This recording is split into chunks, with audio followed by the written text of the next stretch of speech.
It is an honor and a privilege to be sitting here with a phenomenal woman. I'm going to say it. You're not from Chicago, but I'm going to say Chicago's own, Miss Iyanla VanZant. How you doing, my sister? Good. It's great that everybody wants to claim me. I'm from Brooklyn, period. Okay, but I can be one of Chicago's own. Just temporary. Just temporary. I want to thank you so much for sharing with us today every single word that you said that resonated within our souls, because you said some things that made us pay attention to ourselves. And for those of our viewers who don't know your story, what would you say to the person who's listening, who's just quite not ready to take back their life? Well, then stop complaining about it. I think, so many of us give our lives away to different things and people, circumstances, situations, and that's okay, but make it a conscious choice.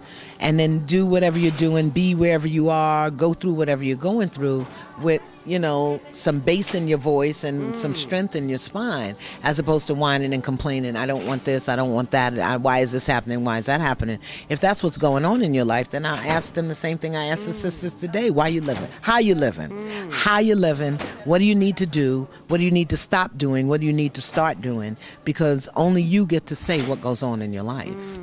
Only you. So for the sister or the brother who's looking, and you say they have to make a conscious choice, what if they don't even know what a conscious choice is? Well, here's the 3 steps to a conscious choice. Get clear about what you want. Get clear about what's keeping you from having it. Get clear about what you're willing to do to get it. And then take the next step. Take the step. And if those steps have something to do with control, how do we...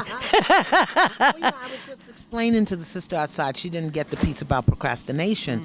And I say very often we procrastinate because we want to know what's going to happen. We want guarantees. We want success.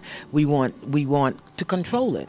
We want to make sure that it's going to happen the way we think it's supposed to happen, when we think it's supposed to happen. And if we can't control that, then we won't start. So we keep making excuses. But procrastination is really about safety and security, and it's about control.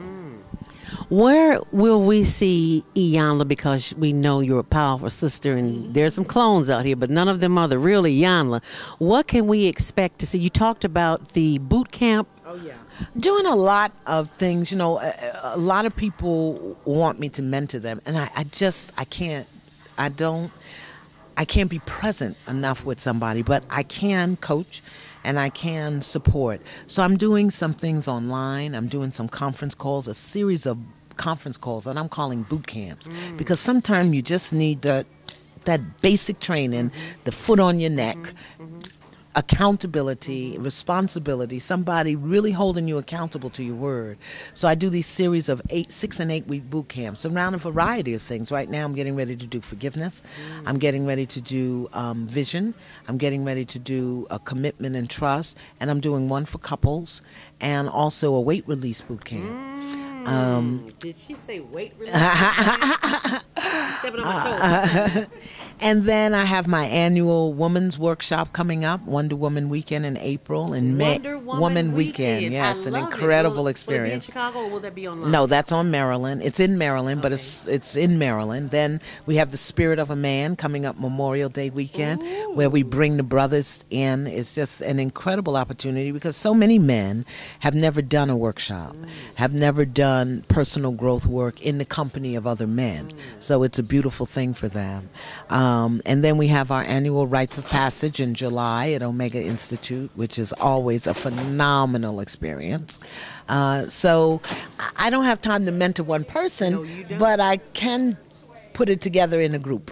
Well, I thank you for putting all that you've put together in a group and made it available for our viewers as well as our listeners, because I remember the first time I met you, I was at Gospel Radio 1390, WGCI, well, it was called GCI then, and you came on and you spoke and you had words of wisdom during the commercials, and I said, wow, if we could just get more of Iyanla, Chicago would be a much better place. And because you were on Oprah as a series, you have transformed lives and touched people in such a way that it has just made our lives so much for the better. And for all of those who are watching this program, I just want to say thank you for being the phenomenal sister. Oh, I can't help but to see it.